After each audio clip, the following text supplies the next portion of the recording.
6 p.m. here in Cairo. Time to start our news bulletin. We started with the headlines.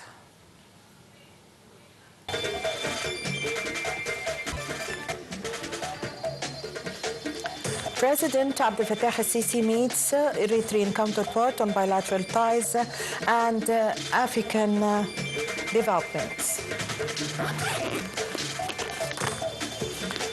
Foreign Minister Abdul Ati speaks with the UN Deputy Chief and Senior U.S. Middle East Envoy on Sudan.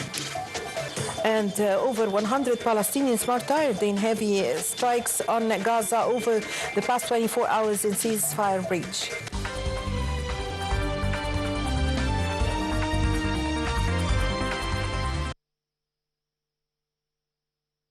Welcome back. The news in detail. President Abdel Fattah al-Sisi said that Egypt cherishes the strategic ties with Eritrea and asserted its keen interest in enhancing bilateral cooperation, particularly in the economic and investment fields.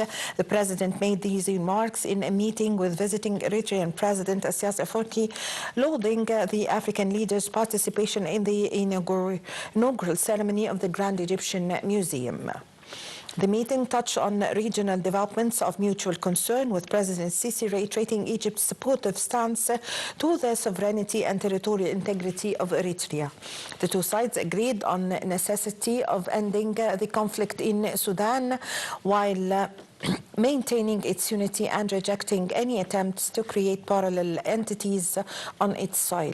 The head of state pointed out to Egypt's efforts in the framework of the quadruple mechanism to end Sudan's war for alleviating the humanitarian suffering of the Sudanese people.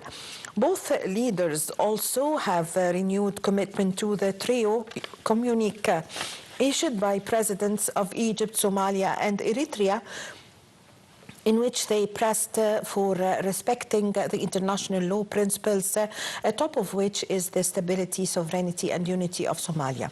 The African guest also, meanwhile, expressed appreciation to the Egyptian political leadership backing for stability and development in the African Horn and East Africa region.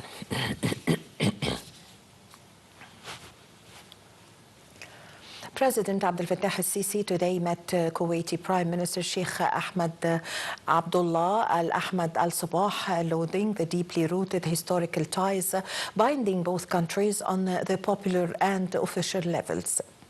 The President conveyed appreciation to Kuwaiti Emir Sheikh Mash'al Al-Ahmed Al-Jaber Al-Sabah, who in turn sent greetings to Head of State with a visiting Kuwaiti guest ahead of most anticipated and the landmark civilizational event in the region's history in the inauguration of Grand Egyptian Museum.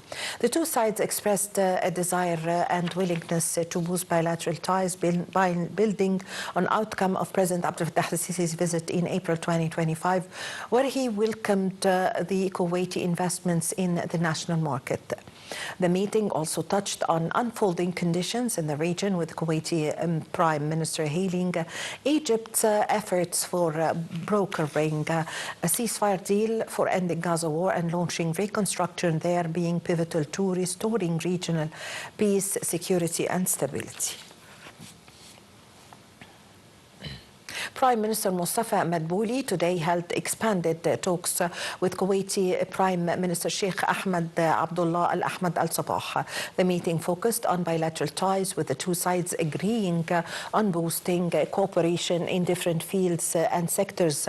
The two prime ministers also discussed a number of regional issues of mutual concern, most notably the latest developments in the occupied Palestinian territories.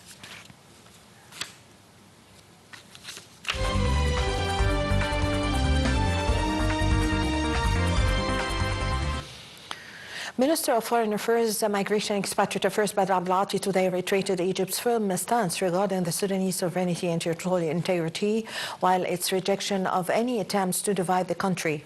The minister made these remarks in two phone calls he received from U.S. Senior Advisor for Arab and Middle East Affairs Masad Boulos, and the UN Under-Secretary General for Humanitarian Affairs and Emergency Relief Coordinator Tom Fletcher.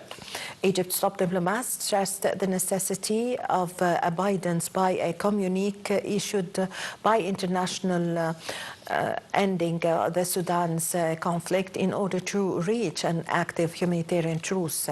He highlighted that such a truce would pave the way for comprehensive ceasefire agreement and a Sudanese-led political process, while repelling any attempts to divide the country or violate the sovereignty of its national institutions.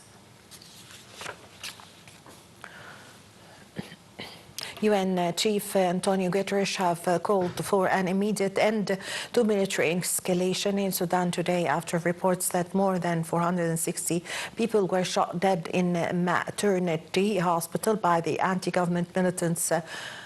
So-called accusations of mass killings have mounted, with the World Health Organization condemning the killing of 460 people in the functional hospital in Al Fashir.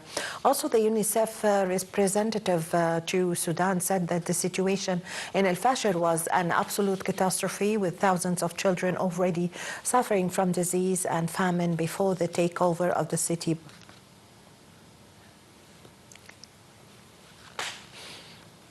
The Egyptian Red Crescent said that 62 humanitarian aid convoy have provided from Egypt to Gaza starting.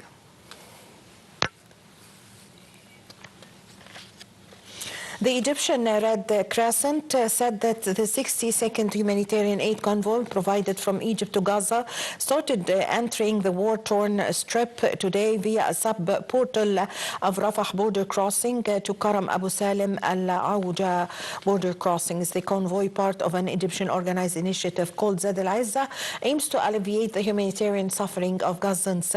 It is loaded with thousands of tons of urgently needed food, medical and relief supplies, in addition to petroleum and fuel substances.